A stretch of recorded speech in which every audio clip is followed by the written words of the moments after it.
French press coffee is a delicious, fresh way to drink coffee. Look at this fancy thing. You get to do this. But this is not necessary. If you don't have one of these, I'm gonna teach you how to make delicious, fresh French press coffee without the press. The fresh, delicious taste of French press coffee is amazing, but you don't need one of these to have that same fresh, delicious taste. You're gonna wanna boil some water, get yourself your fresh coffee, and a bowl or Pyrex. Grab a couple tablespoons, pour it in, get your hot water.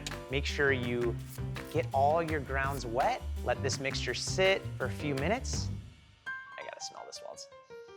And then once it's ready, you're going to activate the press. Really get those grounds down at the bottom. Once you press the coffee, you can pour it into your favorite mug. I have a cheesecloth on here. You can use whatever you have around the house. Oh my gosh, this is delicious. Time for a taste test.